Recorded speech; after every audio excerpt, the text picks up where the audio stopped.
உங்க current bill ஏறிட்டே போகுதா? கவலை விடுங்க. 100% ஈஸி கிரேட் காப்பர்ல தயாரிக்கப்பட்ட லெவிட் வயர்ஸ் அண்ட் கேபிள்ஸை பயன்படுத்தி உங்க கரண்ட் பில்லை மிச்சப்படுத்துங்க.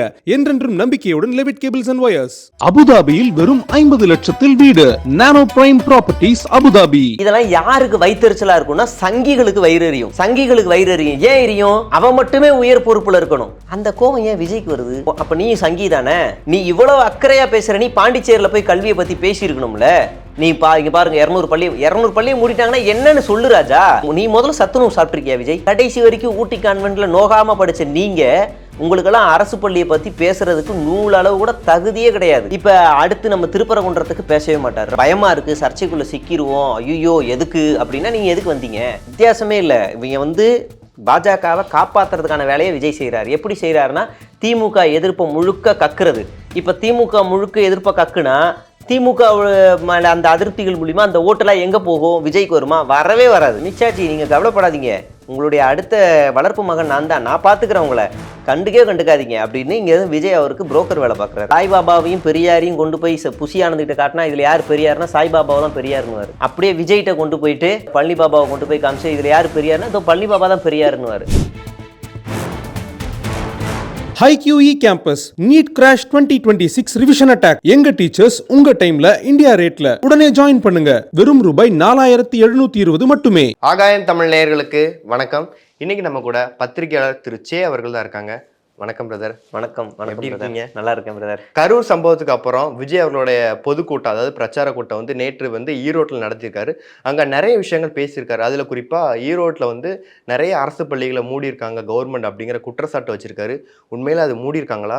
முதல்ல ஆமாம், அது என்னன்னா, அது மூடியிருக்காங்களா இல்லையன்று நான் சொல்கிறேன். அதுக்கு முன்னாடி இது இவர் சொல்கிறார்ல, என் மீது அவதூறுகள் பரப்புகிறாங்க, அவதூறுகள் பரப்புறீங்க அப்படிங்கிறால. முதல்ல இவரே அவதூறு தான் பரப்புறாரு. அதாவது இவர் சொல்கிற அந்த டோன் இருக்குல்ல, பள்ளிக்கூடங்களை 208 பள்ளிகளை மூடிட்டாங்க, யாரோட ஆட்சியில் சார் அப்படின்னா, இது அங்கே இருக்க ஜென்சி கிட்ஸுக்கு எப்படி கன்வே ஆகும்னா, 208 பள்ளிகள்லேயும் மாணவர்கள் படிச்சுக்கிட்டு இருக்கும்போது 3வது பீரியடில் டக்குன்னு திமுக ஆளுங்கள்லாம் உள்ளே போய் எல்லாம் எந்திரி வெளியே போ எந்திரி, டீச்சர் போதும் போங்க, ஸ்கூலில் இடி அப்படின்ற மாதிரி கன்வே ஆகும். இது ஒரு கான்ஸ்பிரசி தியரி. இதை நம்புவாங்க. திமுக ஆட்சி ஸ்கூலெல்லாம் மூடுதா, ஓஹோ அப்படி பார்ப்பாங்க. ஆனால் ஃபேக்ட் என்ன அப்படின்னா, இங்கே ஒரு ஸ்கூலில் 5 பேர் படிக்கிறான்னு வச்சுக்கோங்களேன். இந்த ஸ்கூலில் ஒரு 200 பேர் படிக்கிறான் அப்படின்னா, இந்த 5 பேருக்காக ஒரு ஸ்கூல் ரன் ஆகுனா இதை அப்படியே இங்கே மாற்றிடுவோம், அவனுக்கான எல்லா ஃபெசிலிட்டிஸும் பண்ணி கொடுத்துருவோம் அப்படிங்கிறதுலேருந்து இந்த ஸ்கூலை இந்த இடத்துக்கு மாற்றுவாங்க. அதாவது அது நிரந்தரமான மூடல் கிடையாது, தற்காலிகமான நிறுத்தம். இது திமுக ஆட்சியில் மட்டும்தான் நடக்குதா அப்படின்னா, இது ஒரு ப்ரொசீஜர். இது யார் ஆட்சியில் இருந்தாலும் நடக்கும். எடப்பாடி பழனிசாமி ஆட்சியில் 1000க்கும் மேற்பட்ட பள்ளிக்கூடங்கள் மூடப்பட்டிருக்கு. அப்படியே நம்ம ஜெயலலிதா ஆட்சியிலையும் இதே நடந்திருக்கு. அதுக்கு முன்னாடி யார் ஆட்சி செஞ்சாலும் இது ஒரு ப்ரொசீஜர். 0ல் இருக்கிற ஒரு அட்மிஷன் இருக்குது அப்படின்னா அந்த பள்ளிக்கூடங்களை மூடுவாங்க, பக்கத்தில் இன்னொரு இடத்துல வைப்பாங்க. சரி, அப்படின்னா இந்த டேட்டா படி பார்த்தா 200 பள்ளிக்கூடங்கள் மூடி இருக்கு அப்படின்னா, முதலமைச்சர் மு.க. ஸ்டாலின் ஆட்சிக்கு வந்ததுக்கு அப்புறமா அந்த பள்ளிக்கூடங்களுடைய எண்ணிக்கை சரிவு குறைஞ்சிருக்கணும்ல, மாறா உயருது. எப்படி உயருது அப்படின்னா, மக்கள் நடமாட்டம் அதிகமாக இருக்கக்கூடிய இடங்கள்ல, அப்புறம் மலை பிரதேசங்களில், இங்கெல்லாம் கிட்டத்தட்ட ஒரு 13 பள்ளிகளை புதுசாக ஓப்பன் பண்ணியிருக்காங்க. நீங்கள் மலை பிரதேசங்களில் பள்ளிக்கூடம் அப்படின்னா பெரிய விஷயம். அவங்க மலையிலேருந்து இறங்கி படித்து திரும்ப அங்கே போவாங்க. இப்போ அங்கெல்லாம் ஓப்பன் ஆகிருக்கு. அதெல்லாம் இவர் பேச மாட்டார். இந்த 200 பள்ளிகளை மூடியிருக்கான டேட்டாவை நான் சொல்லலாம். அதுக்கு முன்னாடி தமிழ்நாடுனா என்னன்னு இவருக்கு பாடம் எடுக்க வேண்டியிருக்குல்ல. ஏன் பாடம் எடுக்கணும் அப்படின்னா, இந்தியாவிலேயே தமிழ்நாடு மட்டும்தான் கல்விக்கு பல எண்ணற்ற திட்டங்களை செஞ்சுக்கிட்டே இருக்குது. அது குறிப்பாக இந்த ஆட்சியில் பல எண்ணற்ற திட்டங்களை செய்யுது. நீ படித்தா போதும், டே தம்பி, டே தங்கச்சி, நீ ஸ்கூலுக்கு மட்டும் வா, உனக்கு என்ன தேவையோ, காலையில் சாப்பாடு, பஸ் பாஸு, சைக்கிளு, உட்காரியா யூனிஃபார்மு, பேகு, நோட்டு, புக்கு, கல்வி எல்லாமே உனக்கு கொடுக்குறோம், அரசு கொடுக்குறோம். அது உன்னோட உரிமை, இலவசம் கிடையாது, உன்னோட உரிமை. அரசு செய்ய வேண்டியது கடமை. என் கடமையை நான் முழுமையை நிறைவேற்றுறேன், உன்னோட உரிமையை நீ உரிமையோடு அதை அனுபவிச்சுக்கோ அப்படின்னு இந்த அரசாங்கம் சொல்லுது. அப்படி சொன்னதனுடைய விளைவு இன்னைக்கு தமிழ்நாடு ஒரு அடி முன்னாடி நிற்கிது கல்வியில் மற்ற மாநிலங்களோட. இந்த ஆச்சரியக்குறி விஜய் பாண்டிச்சேரியில் பேசும்போது எப்படி ஆட்சி நடத்தணும்னு நீங்கள் பாருன்னார்ல. எந்த ஸ்டேட், எந்த யூனியனை? பாண்டிச்சேரி யூனியனை. பாண்டிச்சேரிக்கும் இங்கேயும் கல்வியை வச்சு நம்ம போட்டு பார்த்துருவோம் என்ன நடந்திருக்குன்னு. பட்ஜெட் ஒதுக்குறது இந்த மாநில அரசாங்கம் இந்த ஒரு வருஷத்தில் மட்டும் 2024-25 மட்டும் ஸ்கூல் அண்ட் ஹையர் எஜுகேஷனுக்கு 40,000 கோடி ஒதுக்கியிருக்கு. ஜிடிபியில் எஜுகேஷன் ஷேரில் தேசிய சராசரியை விட இது அதிகம்.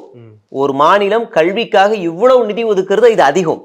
அப்படியே நம்ம பாண்டிச்சேரிக்கு வரும். பட்ஜெட் ரொம்ப சின்னது. எஜுகேஷனுக்கு தனி விஷனே கிடையாது. அவங்களுக்கு அதை பற்றி அக்கறையே கிடையாது. சென்டர் டிபெண்டன்சி அதிகமாக இருக்கும். சரிங்களா? அடுத்து வருவோம் இன்ஃப்ராஸ்ட்ரக்சர்ஸ் அண்ட் ஸ்கூல்ஸில் வருவோம். நான் படிக்கும் போதெல்லாம் ஸ்கூலில் அடிப்படை வசதிகள்லாம் இல்லை. அப்போ தான் நான் +2 வரும்போது 10th முடிக்கும் போது தான் கட்டமைப்புகள் கொஞ்சம் கொஞ்சமாக அதிகமாகுது. அதுக்கு முன்னாடி வரைக்கும் அரசு பள்ளிகளுடைய தரம்லாம் ஓரளவு ரொம்ப குறைவாக தான் இருந்துச்சு. ஆனால் இன்னைக்கு ஸ்மார்ட் கிளாஸஸ் இருக்குது, டாய்லெட்ஸ் இருக்குது, ட்ரிங்கிங் வாட்டர் ரொம்ப பியூர் வாட்டர் இருக்குது, காம்பவுண்ட் வால் இருக்குது, இன்ஃப்ராஸ்ட்ரக்சரே ப்ரைவேட் ஸ்கூல் ரேஞ்சுக்கு அது உயர்த்தப்பட்டிருக்கு. ஆனால் பாண்டிச்சேரியில் இன்றைக்கும் அரசு பள்ளிகளுடைய நிலைமை பாழடைஞ்ச கட்டடமாகவே இருக்குது. ஸ்மார்ட் கிளாஸஸோட கவரேஜ் குறைவு, மெயின்டெனன்ஸ் லோ. அடுத்து வருவோம் டீச்சர் ரெக்குவயர்மெண்ட்ஸ். இப்போ ஆசிரியர் நல்லா சொல்லி கொடுத்தா தானே மாணவன் நல்லா வருவான். அப்போ அந்த ஆசிரியருக்கு என்ன செய்யணும் இந்த அரசாங்கம்? அதில் இங்கே விஷன் பாருங்கள். 30,000க்கும் மேற்பட்ட ஆசிரியர்கள் நியமனம். Teacher training institute active. Subject wise requirement எடுத்துருக்குறாங்க. அப்படியே பாண்டிச்சேரிக்கு வந்தால் டீச்சர் வேகன்சிஸ் நிறைய இஷ்யூஸ் இருக்குது. அப்புறம் கான்ட்ராக்டு டெம்பரரி டீச்சர்ஸ் தான் இங்கே அதிகமாக இருக்கிறாங்க. ரெக்குவயர்மெண்ட்டில் ரொம்ப டிலே. இது பாண்டிச்சேரி. அடுத்த லைன் வருவோம். ஸ்டூடெண்ட் வெல்ஃபேர் ஸ்கீம்ஸில் வருவோம். இன்னைக்கு தமிழ்நாட்டில் புதுமை பெண் திட்டம்னு ஒன்று வந்திருக்கு. அப்புறம் தமிழ் புதல்வன் ஒரு திட்டம் இருக்குது. மாதம் 1000 ரூபாய். இது மூலிமா ட்ராப் அவுட்டை கம்மி பண்ணியிருக்காங்க. 16% இருந்த ட்ராப் அவுட் எல்லாமே அப்படியே கம்மியாக இருக்குது. இது அப்படியே பாண்டிச்சேரியில் பார்த்தா ஒன்றும் கிடையாது. அங்கே காலேஜஸே ரொம்ப குறைவு. அங்கே சென்ட்ரல் யூனிவர்சிட்டி மட்டும்தான் இருக்குது. அந்த சென்ட்ரல் யூனிவர்சிட்டிலையுமே பாண்டிச்சேரியை சேர்ந்தவங்க எத்தனை பேர் படிக்கிறாங்கன்னு கேட்டால் கேள்விக்குறி தான். மலையாளத்தை சேர்ந்த கேரளாவை சேர்ந்தவர்கள் அங்கே அதிகமாக இருக்காங்க. வெளி மாநிலங்களை சேர்ந்தவங்களும் அங்கே அதிகமாக இருக்கிறாங்க. அப்போ அங்கே வாய்ப்புகள், அதாவது புவர் பீப்புளோட வாய்ப்புகள் அங்கே அவங்களுக்கு ரொம்ப லிமிட்டட் இருக்குது. உள்ளே போக முடியாத ஒரு லிமிட்டட் இருக்குது. இதுதான் பாண்டிச்சேரியோட நிலைமை. அடுத்து ட்ராப் அவுட் வருவோம். ட்ராப் அவுட்டை பொறுத்த வரைக்கும் இந்த இடத்துல கேர்ள்ஸ் ட்ராப் அவுட்லாம் இங்கே ரொம்ப கம்மியாக இருக்குது. தமிழ்நாட்டில் ரொம்ப கம்மியாக இருக்குது. ஆனால் பாண்டிச்சேரியில் அது அதிகமாக இருக்குது. காரணம் என்ன அப்படின்னா, ட்ராப் அவுட் மானிட்டரிங் வீக்கில் போயிருக்கு. அப்புறமா மைக்ரண்ட் பாப்புலேஷன் இம்பேக்ட் ஆகிருக்காங்க. அப்புறம் ப்ரைவேட் ஸ்கூலுடைய டிபெண்டன்சி அங்கே அதிகமாக இருக்குது. அதனால எல்லாம் ப்ரைவேட் ஸ்கூலுக்கு ஓட ஆரம்பிச்சிருக்கான். இது பாண்டிச்சேரியில். அப்படியே நம்ம ஹையர் எஜுகேஷன் புஷ்ஷுக்கு வருவோம். Government arts and science college expansion இந்த தமிழ்நாட்டில் நடந்திருக்கு. இன்ஜினியரிங் சீட்ஸ் இன் கவர்மெண்ட் காலேஜஸ் தமிழ்நாட்டில் நடந்திருக்கு. ஃபர்ஸ்ட் ஜெனரேஷன் காலேஜ் ஸ்டூடெண்ட்ஸுக்கு ஸ்கீம்ஸ் இங்கே தமிழ்நாட்டில் இருக்குது. பாண்டிச்சேரியில் ஃபியூ கவர்மெண்ட் காலேஜஸ் மட்டும்தான் இருக்குது. சென்ட்ரல் யூனிவர்சிட்டியோட டாமினன்ஸ் இருக்குது. ஆக்சஸ் லிமிட் ஃபார், நான் ஏற்கனவே சொன்ன மாதிரி புவர் பீப்புளால் உள்ளே நுழைய முடியாத அந்த இடத்துல இருக்குது. அப்படியே நம்ம நிறைய கம்பேர் பண்ணி நம்மளால் பேச முடியும். இதையெல்லாம் குறையா வச்சுக்கிட்டு இப்போ நீங்கள் சொல்லுங்கள், கல்வியில் பாண்டிச்சேரியை பின்பற்றுமா தமிழ்நாடு? இதை தான் விஜய் பின்பற்றுன்றார். தற்கூரித்தனமான வாதம் இது. அடுத்து நம்ம இந்த பாயிண்ட்டுக்கு, அவர் சொன்ன பாயிண்ட்டுக்கு வருவோம். கிட்டத்தட்ட எத்தனை பள்ளிக்கூடங்கள் மூடுனாங்க அப்படின்னு சொன்னார். 200க்கும் மேற்பட்ட பள்ளிக்கூடங்களை மூடினாருன்னு சொன்னார். 2019-20 ஆண்டு காலகட்டத்தில் 37,579 பள்ளிக்கூடங்கள் இருந்துச்சு. 2023-24 ஆண்டு காலகட்டத்தில் அதுலேருந்து 200 குறைஞ்சிருக்கணும் தானே? 200 குறைஞ்சிருக்கும், நியாயமாக 200 குறைஞ்சிருக்கணும். ஆனால் 37,672, அதாவது 93 பள்ளிக்கூடங்கள் அதிகமாயிருக்கு. அவர் கணக்குப்படி பார்த்தாக்கா 293 பள்ளிக்கூடங்கள், 300 பள்ளிக்கூடங்கள் அதிகமாயிருக்கு. அப்படின்னா என்ன அர்த்தம்?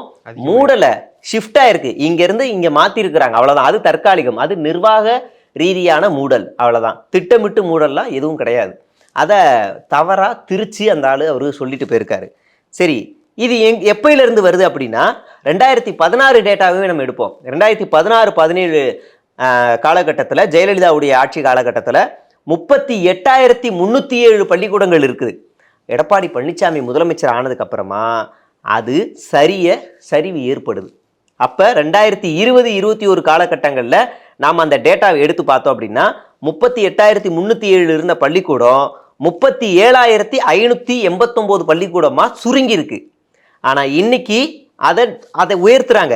23-24 டேட்டா படி 37,672 பள்ளிக்கூடங்களா இது உயர்ந்திருக்கு. அது மட்டும் இல்ல, 4 லட்சம் மாணவர்கள் உள்ள சேர்றாங்கன்னா, அதாவது 1 லட்சம் மாணவர்கள் அரசு பள்ளியில சேர்ந்திருக்காங்க. காரணம் என்ன அப்படின்னா, இங்க ஒரு விஷன் இருக்கு. அரசாங்கத்துக்கு ஒரு விஷன் இருக்கு. என்ன விஷன்? ஏன் பசங்க டிராப் அவுட் ஆகுறாங்க? ஃபர்ஸ்ட், ஏன் அரசு பள்ளியை நம்ப மாட்டாங்க? செகண்ட், சரி இது ரெண்டுத்துக்கான ஒரு இது பண்ணுங்க, ரிசர்ச் பண்ணுங்க. அப்படின்னும் போது டிராப் அவுட் ஆகிறதுக்கு 3 ரீசன் அவங்க கண்டுபிடிக்கிறாங்க. 1, டிரான்ஸ்போர்ட் பிரச்சனை. 2வது, கேர்ள்ஸ் உமன் சேஃப்டி இல்லை அப்படின்னு. 3வது, இந்த பேரண்ட்ஸே வேண்டான்னு சொல்லி அழுத்தம் கொடுக்கறது. அப்போ இதை 3 ஷார்ட் அவுட் பண்ணோம். டிரான்ஸ்போர்ட் தானே பிரச்சனை, உனக்கு வீட்டு பக்கத்தில் பள்ளிக்கூடம் இல்லைனா உனக்கு பஸ் பாஸ் ஃப்ரீ, நீ சீக்கிரமாக வரலாம், பஸ்ஸை கூடுதலாக விடுறோம், பஸ்ஸு ஸ்கூலுக்கே பஸ்ஸு.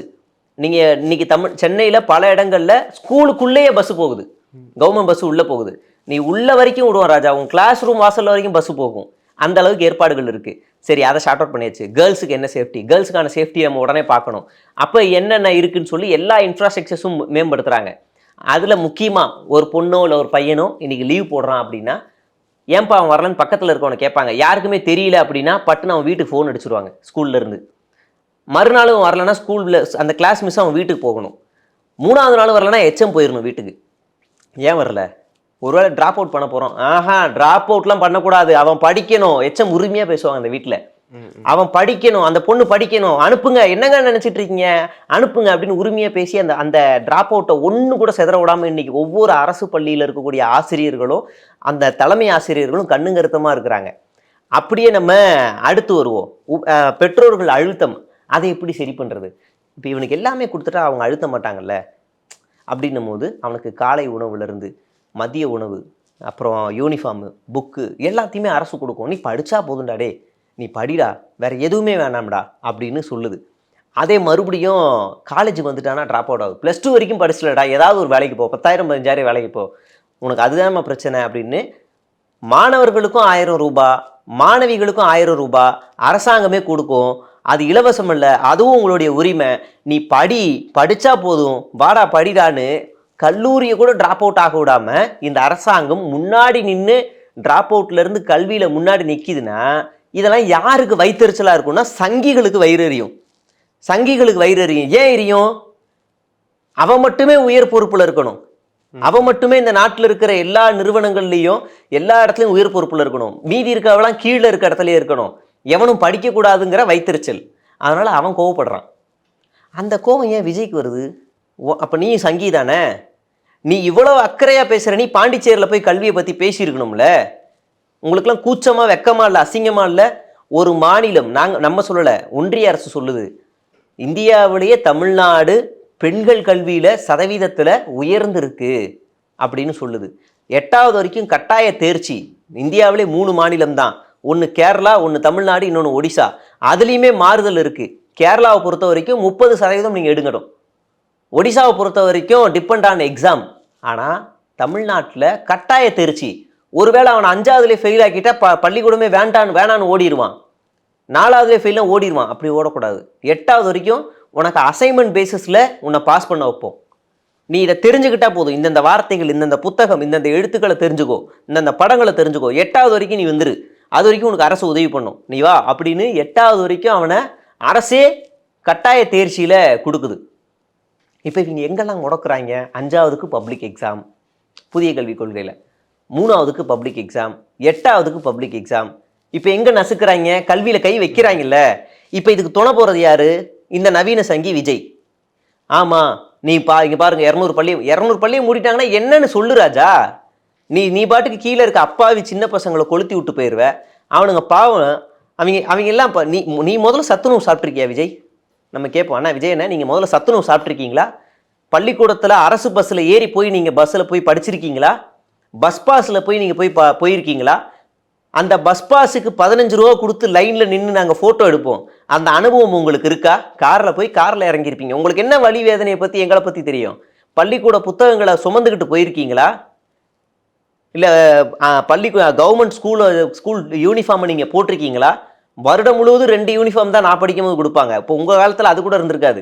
அதை நீங்கள் போட்டிருக்கீங்களா? கடைசி வரைக்கும் ஊட்டி கான்வென்ட்டில் நோகாமல் படித்த நீங்கள், உங்களுக்கெல்லாம் அரசு பள்ளியை பற்றி பேசுகிறதுக்கு நூலளவு கூட தகுதியே கிடையாது. நீங்கள் நூல் இபான்ஸுக்கு வேணால் பேசுங்க, இங்கெல்லாம் பேசவே பேசாதீங்க. அப்போ அது மாதிரி நம்ம நின்று பேச வேண்டியிருக்கு. திருப்பரங்குன்றம் தீபத்தூண் விவகாரம் வந்து சமீபத்துல பெரிய பேசு பொருளாச்சு. அந்த விவகாரம் தொடர்பா விஜய் அவர்கள் வந்து இன்று வரை மௌனம் காப்பது ஏன்ட்டு நிறைய பேர் குற்றச்சாட்டு வச்சிருக்காங்க. இந்த விஷயத்தை எப்படி பார்க்குறீங்க? அதாவது விஜய் ஒரு புதுமையான ஒரு விளக்கத்தை கொடுத்தாரு. ஆச்சரியமான ஆச்சரியக்குரியது. ஃபீல்டுலேயே இல்லாதவங்க, சம்பந்தமே இல்லாதவங்க, அவங்கள பற்றி இவர் எதிர்க்க மாட்டாராம். எனக்கு ஒன்றுமே புரியல. நவோதயா திட்டத்தை தமிழ்நாட்டுக்குள்ளே கொண்டு வரது யார்? 100 நாள் வேலை திட்டத்தில் கை வைக்கிறது யார்? அப்போ இந்த திருப்பரங்குன்றத்தில் மத கலவரத்தை ஏற்படுத்துறது யார்? நேற்று ஒரு ஆள் இறந்துருக்காரு. அதில் பல கான்ஸ்பிரசிலாம் இதெல்லாம் ஓடுது, கான்ட்ரவர்சியாக ஓடுது பண்ணுறாங்க. அதில் இன்னொரு சில பேர் என்ன சொல்கிறாங்கன்னா, அவர் ஏற்கனவே 2 முறை தற்கொலை பண்ணிக்கிட்டவர், 3வது முறை உண்மையிலேயே இறந்துட்டார், 2 தடவை மருத்துவமனைக்கெலாம் கூப்பிட்டு போயிருக்கோம், குடும்ப பிரச்சனைன்னு பேசிக்கிறாங்க. இது காவல்துறை விசாரிக்கும். இப்போ இவங்கெல்லாம் ஃபீல்டில் இல்லைன்னு சொல்ல முடியுமா? இவங்கெல்லாம் பெரிய ஆபத்து இல்லைன்னு சொல்ல முடியுமா? விஜய் சொல்லுவார். ஏன் சொல்லுவார்?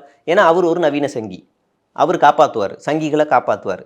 இப்போ அடுத்து நம்ம திருப்பரங்குன்றத்துக்கு பேசவே மாட்டார். ராத்திரியோட ராத்திரியாக நர்சிங் போராட்டத்துக்கு போய் ஆதரவு கொடுப்பார். ரைட்டு, நல்லது தான், நர்சிங் போராட்டத்துக்கு ஆதரவு கொடுங்க.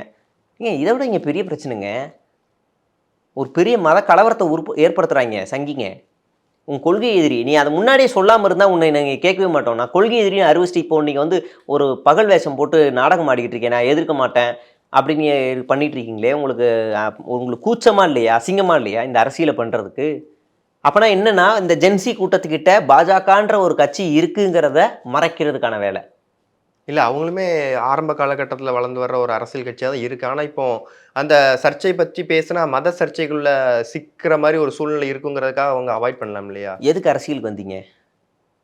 சர்ச்சைக்குள்ளே சிக்கிறதுனா எதுக்கு அரசியலுக்கு வந்தீங்க? பயமாக இருக்குது, சர்ச்சைக்குள்ளே சிக்கிடுவோம், ஐயோ எதுக்கு அப்படின்னா நீங்கள் எதுக்கு வந்தீங்க? போய் ஓரமாக வீட்டில் உட்காருங்க, அடுத்த படத்துக்கு போங்க, பணநாயகன் இன்னொரு படம் கூட எடுங்க, ஒன்றும் பிரச்சனையே இல்லை.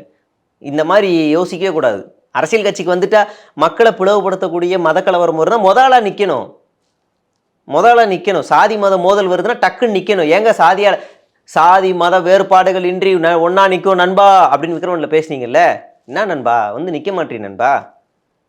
நீ தானே நண்பா முருகனுக்கு ஒரு பாட்டு இன்ட்ரோ பாட்டெல்லாம் போய் நீ எந்த ஊர் நான் எந்த ஊர்லாம் போட்டல நண்பா, வந்து நில்லு நண்பா, ஏன் நிற்க மாட்டீங்க? திருப்பரங்குன்றம் விஜய்னு சொன்னீங்கல்ல நண்பா, அங்கே தான் நண்பா பத்தி எரியுது, வாங்க நண்பா, உங்கள் ஸ்டாண்ட் என்னன்னு சொல்லுங்க. அமித்ஷா திட்டுவாரா? மோடி அடிப்பாரா? இல்லை எச்ராஜா மண்டையில் கொட்டுவாரா?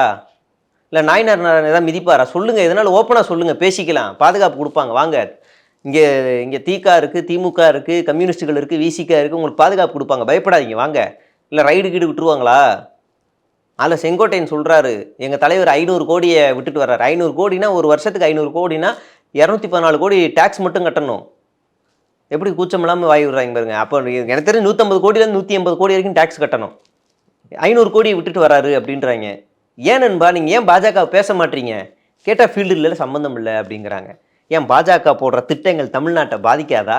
இது வரைக்கும் பாதித்ததே இல்லையா? சரி, நம்ம இன்னொரு ஃபேக்டில் பேசுவோம். கட்சி எந்த வருஷம் ஆரம்பிச்சது? 2023 அக்டோபர். 2024 நாடாளுமன்ற தேர்தல் வருது. அப்போ உங்கள் கொள்கை எதிரி தானே ஃபீல்டில் இருந்தார். திமுக அன்றைக்கி ஃபீல்டு இல்லையே, கொள்கை எதிரி தானே ஃபீல்டில். அன்றைக்கி ஏன் ஒதுங்கி போனீங்க? அவங்க ஃபீல்டில் இருக்கும் போது ஒதுங்கி போகிறீங்க, இன்றைக்கி அவங்க ஃபீல்டில் இல்லைன்னு சொல்லி அவங்கள ஒதுங்கி போகிறீங்க. அப்போ நீங்கள் 2 பேரும் ஒன்று தானே, நீங்கள் சங்கி தானே, வித்தியாசமே இல்லை. இவங்க வந்து பாஜகவை காப்பாற்றுறதுக்கான வேலையை விஜய் செய்கிறார். எப்படி செய்கிறாருன்னா, திமுக எதிர்ப்பை முழுக்க கக்குறது. இப்போ திமுக முழுக்க எதிர்ப்பை கக்குனா திமுக மேலே அந்த அதிருப்திகள் மூலிமா அந்த ஓட்டெல்லாம் எங்கே போகும்? விஜய்க்கு வருமா? வரவே வராது. விஜய் இன்னும் கீழே போய் சேரவே இல்லை, வரவே வராது. என்ன பண்ணுவாங்கன்னா, ஓ திமுக இப்படியா, அப்போ அதிமுக போடணும், அதிமுக போடுவாங்க. அதிமுக போட்டால் அதிமுக வருமா? வராது. அதிமுக முதுகு மேலே ஏறி உட்காந்துருக்கா பாஜக வரும். அப்போ பாஜகவுக்கு தான் இப்போ விஜய் வேலை செய்கிறாரு. எப்படிங்க எப்படி சொல்கிறீங்க? என்னங்க, போன தேர்தலில் 25 சீட்டு கேட்ட பாஜக இன்னைக்கு 70 சீட்டு கேட்குது அதிமுகட்ட. 4 பேர் உள்ளே இருந்ததுக்கே நாங்கள் உள்ளே வந்துட்டோங்கிறாங்க. 70ல் 10 பேர் வந்துட்டா என்ன ஆகும்? ஜெயக்குமார் அண்ணா, நீங்கள் எக்மூரில் நிற்க வேணாம், இந்த தடவை அங்கே எச்ராஜா நிற்பார், நீங்கள் ஓரமாக ஒதுங்கிடுங்கன்னா ஒதுங்கி தான் ஆகணும். அவங்களால எதுக்கெல்லாம் பேச முடியாது, ஒதுங்கி தான் ஆகணும். அப்போ 10 சீட்டு வந்துருச்சுன்னா இப்போ இங்கே 70 சீட்டு கேட்குறாங்க. இப்போ இவங்க ஃபீல்டில் இருக்காங்களா இல்லையா? ஃபீல்டில் இருக்காங்க. 70 சீட்டு கேட்குறாங்கன்னா ஃபீல்டில் இருக்காங்கன்னு அர்த்தம். அப்போ அவங்கள எதிர்க்கணுமா இல்லையா? அவங்கள காப்பாற்றுறதுக்கான வேலை. அமித்ஷாஜி நீங்கள் கவலைப்படாதீங்க, உங்களுடைய அடுத்த வளர்ப்பு மகன் நான் தான், நான் பார்த்துக்கிறேன் உங்களை. கண்டுக்காதீங்க அப்படின்னு இங்கே விஜய் அவருக்கு புரோக்கர் வேலை பார்க்குறாரு. பாஜக ஆர்எஸ்எஸ் வளர்த்து விடுறதுக்கான புரோக்கர் வேலையை இங்கே விஜய் பார்த்துக்கிட்டு இருக்காரு. அப்போ விஜய் பண்ற விஷயம்லாம் பாஜகவை காப்பாத்துறதுக்கான விஷயங்களா தான் இருக்குன்னு சொல்ல வரீங்களா? ஆமாம், அவர் வாயால் கூட பாஜகன்ற பேர் வராது. வந்துருச்சுன்னா அன்றைக்கி நைட்டே கொட்டு தான். அதனால தான் நம்ம கொள்கை எதிரியாரு அந்த பக்கம் தள்ளி விட்டார் சேஃபாக. மறுபடியும் ரிப்பீட்டு, கொள்கை எதிரியாரு அம்மாடி நல்ல வேலை நம்ம சொல்லலை, அமைதியாக இருப்பாங்கன்னு நினச்சேன், சொல்லிட்டாங்க அப்படின்னு எஸ்கேப்பு. உங்களுக்கு புரிஞ்சிருச்சுல, அப்பாடா நல்ல வேலை. அதான் எஸ்கேப் ஜோனு. பெரியார் மண்ணில் பெரியார், இது பெரியார் மண், ஆமாம் பெரியார் மண், இது பெரியார் மண், ஆமாம் பெரியார் மண். அது எங்களுக்கு தெரியும்பா. ஈவேரா ஈரோட்டில் பிறந்தார், ஓகே இது பெரியார் மண், சரி. அதையே திரும்ப எல்லாரும் சொல்லிட்டு போகிறானுங்க. டேய் நாங்கள் அதை கேட்கல, பெரியார் தன்னுடைய வாழ்நாள் முழுவதும் ஒரு விஷயத்துக்காக போராடினார்ல, அதை நீ பேசு.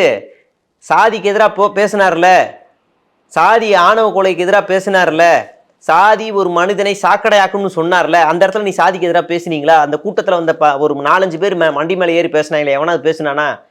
மாவட்ட செயலாளர்லேருந்து செங்கோட்டையிலேருந்து புஷியிலேருந்து எல்லாரும் கலர் கயிறு கிட்ட தான் ஏறுறீங்க. நீங்கள் ஏதாவது சாதிக்கு எதிராக பேசுனீங்களா? இல்லை. கேட்டால் பெரியார் மண். என்ன பிராண்டு இது பண்ணுறீங்களா? அடுத்து இவர் பெரியார் மண், மதத்துக்கு எதிராக பேசினவர் பெரியார், மதம் ஒரு மனிதனை மிருகமாக்கும்னு சொன்னார் பெரியார். பெரியார் கொள்கை தலைவர் தானே, பெரியாரோட கொள்கையை பேசுப்பா ஈரோட்டில். நாம் அந்த சாதி இல்லாத மதம் இல்லாத ஒரு ஒரு ஒரு ஒரு ஒரு சமூகத்தை உருவாக்குவோம்னு மாதிரி சொல்லு. முடியாது ராஜா. செங்கோட்டையனே மிதிச்சிருவார், பஸ்ஸுலேருந்து எட்டி மிதிப்பார் புஷியை. என்ன சாதி இருக்கக்கூடாதா? கொங்குப்பா, நானே அதை வச்சாப்பா வாழ்ந்துக்கிட்டு இருக்குன்னு மிதிப்பார். அப்போ என்னன்னு நம்ம பார்க்கணும், சரிங்களா? அப்போ இந்த பெரியார் பேரை வச்சுக்கிட்டு ஊழல் பண்ணுறாங்க, பெரியாரை கொள்கை தலைவராக வச்சுக்கிட்டு ஊழல் பண்ணுறாங்க அப்படின்னு விஜய் பேசிகிட்டு இருக்காரு. அப்படியே சைடில் புஷி இவர் செங்கோட்டையை நிற்கிறாரு. என்னதான் சொல்கிறாரோ அப்படின்னு அவர் பார்க்குறாரு. ஏன்னா அவரும் பெரியாரை கொள்கை தலைவராக வச்சுக்கிட்டு அந்த கட்சிக்குள்ளே இருந்தார். இப்போ இவங்க பெரியாரை கொள்கை தலைவராக வச்சுக்கிட்டு பெரியார் பேசுனது கூட இவங்களால பேச தெரியலை. அப்போனா என்ன அர்த்தம்னா, பெரியாரை இவங்க ஒரு கட் அவுட் மாதிரி யூஸ் பண்ணிக்கிறாங்க. அயோக்கியத்தனம். பெரியாரை அசிங்கப்படுத்தினப்போ நீங்களா எங்கடா போனீங்க அப்படின்ற மாதிரி யாதவ அர்ஜுனா கேட்குறாரு. திராவிட கழகம் எங்கே போச்சுன்னு. தம்பி, பெரியாரை மீண்டும் பேசும் பொருளாக கொண்டு வரதுக்கு முக்கியமான காரணம் விஜய். ஒரு தனியார் பத்திரிகை ஒரு புத்தகம் ரிலீஸ் பண்ணுது, ஏன் பெரியார்னு ஒரு புத்தகம் ரிலீஸ் பண்ணுது. அதில் சீஃப் கெஸ்ட்டு விஜய். மறுநாள் பெரியாரை இழிவுபடுத்தும் விதமாக சீமான் பேசுகிறாரு. முதல் பொங்க வேண்டிய ஆள் விஜய். அன்னைக்கு அவர் தூங்கிட்டு இருந்தார். என்னைக்காவது ஒரு நாள் பொங்குவார்னு பார்த்தோம், இன்னைக்கு வரைக்கும் பொங்கலை. 1 வருஷம் ஆச்சு. பெரியாரை இன்னைக்கு வரைக்கும் சீமான் கேவலப்படுத்திக்க அசிங்கப்படுத்திட்டு இருக்காரு. விஜய் பொங்கவே இல்லை. ஆனால் சீமானுடைய வீட்டை முற்றுகையிடுறது, சீமான் மீது வழக்கு தொடர்றது, சீமான் மீது காவல்துறையில் புகார் கொடுக்கறதுன்னு தொடர்ச்சியான ஆக்டிவிட்டியில் இருந்தது திராவிட கழகம். இவங்க வரலாறு தெரியாத ஆச்சரியக்குரியான ஆதவ அர்ஜுனா திராவிட கழகம் என்ன பண்ணுச்சுன்னு கேட்குறாரு. நீங்கள் என்ன கிழிச்சிங்க பெரியாரை இப்படி பேசும்போது? ராஜா பெரியாரை பற்றி பேசும்போது நீங்கள் என்ன பண்ணீங்க? நீங்கள்லாம் பெரியாரை வச்சுக்கிட்டு கொள்கை தலைவராக வச்சுக்கலாமா? சாய்பாபாவையும் பெரியாரையும் கொண்டு போய் புஷி ஆனந்துக்கிட்ட காட்டினா இதில் யார் பெரியார்னா சாய்பாபாவை தான் பெரியார்னுவார். அந்த அளவுக்கு தான் புஷி ஆனந்து. அப்படியே விஜய்கிட்ட கொண்டு போயிட்டு நீங்கள் லைட்டாக வேறு யாராவது தாடி வச்சுருக்க பழனி பாபாவை கொண்டு போய் காமிச்சு இதில் யார் பெரியார்னா இதோ பழனி பாபா தான் பெரியாருன்னுவார். அப்படியானால தான் விஜய். சும்மா கட் அவுட்டில் பார்த்துக்கிட்டு பண்ணிக்கிட்டு இருக்கிறவங்க. ஈவேரா பெரியார்னு இருக்கே, ஈவேராக்கு என்ன ஃபுல் ஃபார்ம் என்ன அப்படின்னு கேட்டால் தெரியாது. கொள்கை தலைவர்லேயே நீங்கள் அஞ்சலி அம்மாலையும் வேலுநாச்சியாரையும் பக்கத்தில் வச்சுட்டு இதில் யார் அப்படின்னு கேட்டாலே தெரியாது புஷி ஆனந்துக்கு. சரி, வேலுநாச்சியாரை பற்றி ஒரு 10 நிமிஷம் பேசுங்கன்னா மாநிலத்தில் இருக்க எல்லா நிர்வாகியும் டப்பா டான்ஸ் ஆடிடும். பேசக்கூடிய ஒரு ஆள் புட்சட்னி தான். அவர் வண்டியை ஓட்டு போயிடுவார். அவரை நம்பி தான் அந்த கட்சி பேச்சு திறமையில் ஓடிக்கிட்டு இருக்கு. அது ஒன்று ஓடிக்கிட்டு இருக்குது. பெரியாரை கொள்கை தலைவராக வச்சுக்கிட்டு அந்த பஸ்ஸுலேயே பார்ஷியாலிட்டி நடக்குது. ஒரு போடியம் இருக்குது, மைக்கு 1, சரிங்களா? அதில் எல்லாருமே பேசினா என்ன குறைச்சல்? புட்சட்னி ஆங்கரிங் பண்ணுறாரு, அந்த ஷோவை ஆங்கரிங் பண்ணுறாரு. அந்த இதுவை பண்ணிக்கிட்டு இருக்கும் போது ஃபஸ்ட்டு மாவட்ட செயலாளர் அவருக்கு தனி மைக்கு, போடியம்லாம் பேச விடலை, தனி மைக்கு, இந்தாப்பா இதிலே பேசுப்பான்னு கையில் கொடுத்துட்றாரு. அடுத்து அருண்ராஜ் ஏறுறாரு, அவருக்கு இந்தாப்பா இந்த மைக்கை இந்த இதில் பேசுங்க, அதில் பேசாதீங்க, அந்த போடியம் வேணாம், இதில் பேசுங்கன்னு இந்த மைக்கு கையில் கொடுத்துட்றாரு. புஷி ஆனந்து அதில் பாலிடிக்ஸு பட்டுன்னு எனக்கும் அதே மைக்கை கொடுத்துருவேன், நான் தளபதி பேசுகிற போடியமில் தான் பேசுவேன்னு ராஜ்மோகன் அறிமுகப்படுத்தும் போதே லெஃப்ட்டில் இருந்தவர் ரைட் வழியாக கவட்டைக்குள்ளே புந்து ரைட்டுக்கு போயிட்டார். போனோடனே இப்படி தேடுறாரு, புஷி இப்படி வந்துட்டார். நான் எல்லாம் சரியான ஆள்றா, மைக்கு என்கிட்ட கொடுக்குற ஓடிடு, நான் போடியமில் தான் பேசுவேன், ஓடுறான்னு கண்ணிலே பேசிட்டார். அப்படியே புஷி ஆனந்து பொதுச் செயலாளர் ஏதாவது பேச முடியுமா? முடியாது. அப்படியே நைஸாக புட்சட்னி அப்படியே ஒதுங்கிட்டாரு. புஷி அந்த சீன்லாம் இருக்குது, பொய் சொல்லலை, உண்மையாகவே இருக்குது, நீங்கள் பாருங்கள். அப்போ அவர் போய் போடியமில் பேசுகிறாரு. அடுத்து செங்கோட்டையன் ஏறுறாரு. செங்கோட்டையன் என்ன பண்ணிட்டாரு, நம்மளும் போடியமில் தான் பேசணும்னு நினச்சிட்டு போடியமில் போய் பேசுகிறாரு. ஆனால் ராஜ்மோகன் செங்கோட்டையனை தடுக்கிறாரு. என்னன்னு தடுக்கிறாரு? ஆனால் இந்த மைக்கில் பேசுங்கண்ணே, இப்படி வந்துருங்க, நீங்கள் இப்படி வந்துருங்க, அங்கே நிற்காதீங்க, இப்படி வந்துருங்க. இதை இந்த பஸ்ஸில் மட்டும் நடக்கல, ஒரு மேடையில் கூட விஜய்க்குன்னு தனி போடியம், மற்ற ஆளுங்களுக்கு தனி போடியம். அசிங்கமாக இல்லை? இதிலே பார்ஷாலிட்டி பார்க்குறீங்க. ஏன் அந்த போடியம்லேயே மற்றவங்கள பேசக்கூடாதா? ஹைஜீனிக்கா? இது ஓசிடி பிரச்சனை இருக்கா என்ன விஜய்க்கு? என்ன பிரச்சனை உங்களுக்கு? அப்போ இது ஒருனா நைட்டோட இது வரைக்கும் மாவட்ட செயலாளரை அந்த பஸ்ஸிலே ஏற்றுனது இல்லை. தடவை அந்த பஸ்ஸில் ஏறும், அப்பா இதுதான் பஸ்ஸா அப்படின்னு மாவட்ட செயலாளர் ஏறுறாரு. ஏன் ஏறுறாரு? முந்தா நாள் ராத்திரி செங்கோட்டையன் டீமுக்கும் மாவட்ட செயலாளருக்கும் சண்டை அடிச்சுக்கிட்டாங்க. நான் 20 வருஷம் இருக்கேன், நேற்று வந்த பையனை முறைக்கிறான்னு அடிச்சுக்கிறாங்க. சரி, இவனை சமாதானப்படுத்தணும். ஒன்றும் இல்லை, அந்த பஸ்ஸில் ஏற்றி 4-5 நிமிஷம் டைம் கொடுங்க, சமாதானமாகி போயிடுவான். அதை வச்சு அவன் 10 வருஷத்துக்கு ஓட்டுவான். அவனோடனே அவன் பஸ்ஸில் ஏற்றி பேச விட்டாங்க. இது வரைக்கும் அந்த பஸ்ஸு போன எந்த மாவட்டத்திலையும் எந்த மாவட்ட செயலாளரும் அந்த பஸ்ஸு கிட்ட கூட நெருங்க விடல, பஸ்ஸுக்குள்ளே கூட ஏற்ற விடலை. இதுதான் முதல் முறை. ஏன்னா அவனை சமாதானப்படுத்தணும். கோஷ்டி சண்டை, செங்கோட்டையன் டீமுக்கும் இவருக்கும் கோஷ்டி சண்டை.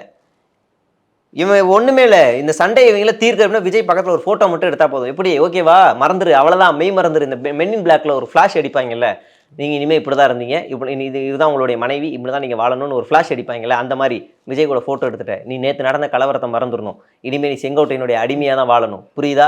புரியுதுண்ணே. செங்கோட்டையன் விஜய் கூட ஃபோட்டோ எடுத்துட்டேன், அவ்வளோதான். அதோட உன்னோட வாழ்க்கை லட்சியத்தை நீ அடைஞ்சிட்ட, உன்னுடைய வெற்றியை நீ அடைஞ்சிட்ட, அவ்வளோதான். இனிமேல் உன்னுடைய எதிர்பார்ப்பே உனக்கு எதுவும் இருக்கக்கூடாது, புரியுதா?